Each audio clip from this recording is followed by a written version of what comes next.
For more, Saruhan Hatipoglu, he's the Chief Executive of the Business Environment Risk Intelligence, or BERI. Good to see you again. Good to see you, Phil. Reaction to the results.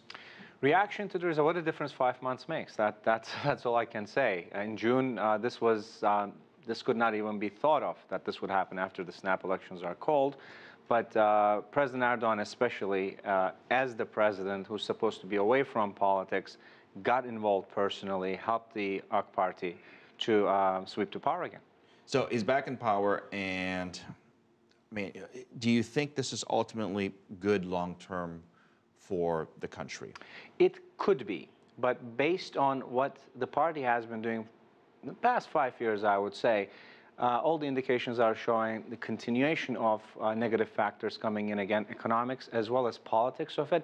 Domestic politics, especially Erdogan and his group, have really polarized the country quite a bit, and they have a lot of work to bridge those gaps. I mentioned some of this to Natalie as well, and you know, when just not only 5 or 6 years ago, Turkey was the envy of the world, right? They were growing at near double-digit growth. I mean, everything was going great. Then the last few years, it hasn't been so good, and there's been a lot of criticism on Erdogan, that some of the policies were not as business-friendly as some of the international businesses wanted. Can that be reversed, or quite frankly, do you think it's fair that he even takes any of that blame? Well, he's not going to accept the blame. When you rule by othering the opposition, by making the opposition feel like they don't belong to the country, you create that wedge, and he's done that. Current leader, Prime Minister Davutoğlu, is a little bit different. He's more embracing.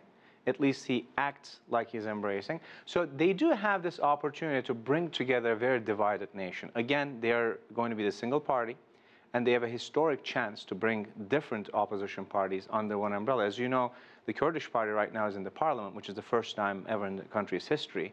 And the war against PKK is at full speed. So this is another time Why do you call that it they a war? could... Why do you call it a war? Because it is a war. It's been going on about 30, 40 years now. It's a guerrilla insurgency that's been taking place. And it has also, of course, gathered power, strength, if you will, with what's happening in Iraq and Syria. You look at their neighbors, and we insinuated this earlier, it's not a very safe environment, both politically and also militarily.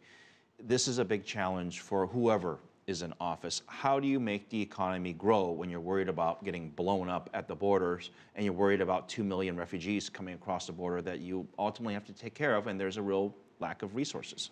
Well, yes. I mean, that's a big problem. And what the government has been trying to do is to get Europe involved a little bit in this. And they offered money. That was Chancellor Merkel's visit to Ankara, to visit with the president at that point. But yeah, if you look at the numbers, Phil, that's why I'm not too optimistic about even a single party government. Is not Should Europe do more? Europe should do more, definitely. How much more? If you look at the numbers, the Syrian refugee crisis has cost Turkey over $3 billion. Trade with Syria, which was important for Turkey in the past 4 or 5 years, was about $3.5, $4 billion 5 years ago. Now it's $500 million. So there's a lot that needs to be done, but also businesses need to be engaged in the area. They need to feel safe, and the government has a role in providing that safety for them. But what about Europe? Going back to Europe, if you were to say, look, I want the European countries to do more, what would that be? What would that look like? That would be taking in more refugees. You want the other countries to take more refugees, absolutely, to take pressure off of Turkey? Absolutely. There's laughable numbers right now. If you look at any part of Europe, they're not doing enough. They're not providing financial assistance for them, or taking in more refugees. That could change. That could easily change if they had the political will to do that. You look at the next year or so, it sounds like it's going to be fairly critical if you're going to convince businesses that this is the place to invest in for the long term. What would you advise the group to do right now for the next year? First of all, the government needs to convey to the foreign investors that there's checks and balances in Turkey. Under President Erdogan's rule, that checks and balances have been systematically destroyed. So it is the current government's job to show that the central bank is independent.